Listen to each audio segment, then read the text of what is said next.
there could be some serious things happening in Baluchistan. So we asked the government that if the Kalabagh Dam, which was a core issue at that time, and the provincial autonomy and the Baluchistan situation won't be tackled accordingly and politically, then MQM will quit the government. And afterwards, General Pervez Musharraf, the president, and the Prime Minister talked to Arqaid Tariq Altaf Hussain in London for more than 1 hour, and they came up to a conclusion that, okay, they'll look into the matter and they'll try to resolve it amicably. And the criticism of the operation in Baluchistan is also spreading to allies of the general, like the former Baluch Prime Minister Mir Zafarullah Jamali. Yes, because promises have not been fulfilled. The constitution has not been honored. Whatever was promised has not been delivered. We want an equal treatment. We want to talk of equality. Yes, there must be equality all over, which Baluchistan has been denied. We say, well, whatever the provinces should get, Baluchistan doesn't get it. Naturally, these feelings do flare up. So don't give us a chance to do that. Why should we? If we get our rights properly, as treated with other provinces at par, I think this problem would not arise at all.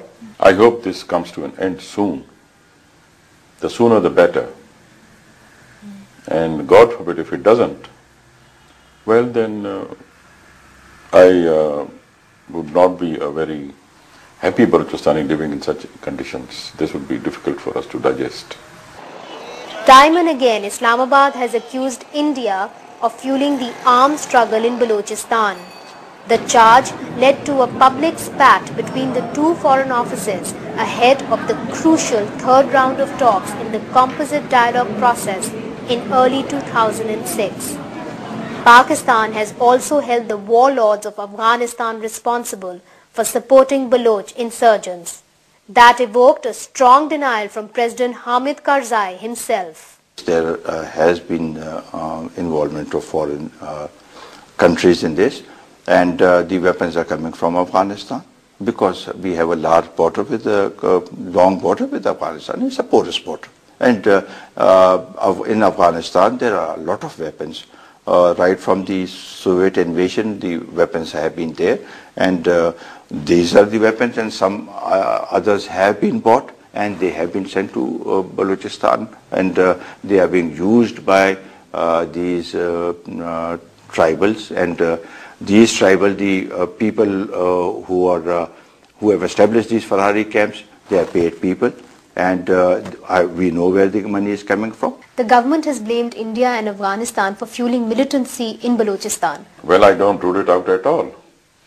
I don't rule it out at all. Because even in the past Afghan governments, being in Baluchistan, we have Afghanistan bordering us. And similarly, you have the Iran bordering us. And ultimately, when we travel, the passage is always open. So the whole point is that there have been problems before. And in my assessment, I think there are problems now also. This is how I would see it. Especially with the bringing in of Indian consulates right till Kandahar and Herat and all these places, which were never there before. What was the big idea? Why should they bring it now? On the ground, Nawab Bukti has this proud retort.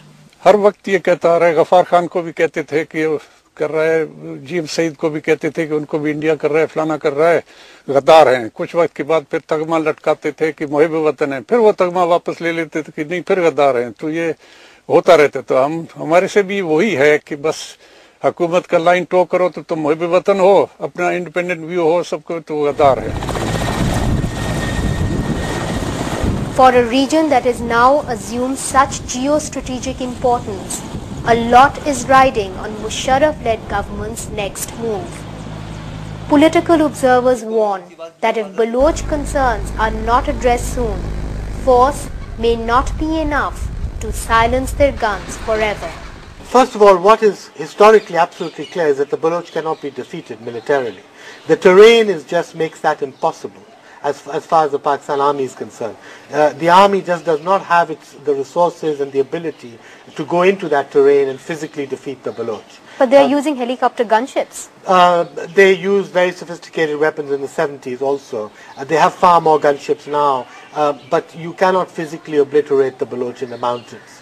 You still have to use troops on the ground, and once those troops are on the ground, they face enormous hazards.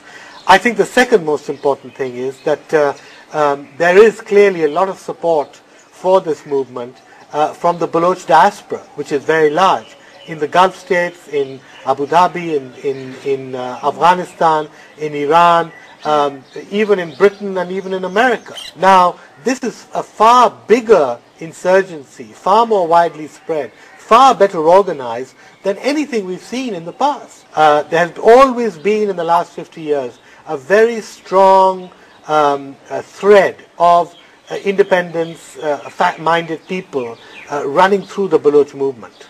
And I fear very much that this time, this thread is going to become the most dominant color of the movement. It's going to be a pro-independence movement rather than a pro-autonomy movement. As the violence intensifies, it has become increasingly difficult for journalists to access conflict areas within Baluchistan. Therefore, it has become much harder to assess the ground reality. While the lives of ordinary Baluchs hinges upon the mood of decision makers, they are sandwiched, like in any other conflict area, between the crossfires.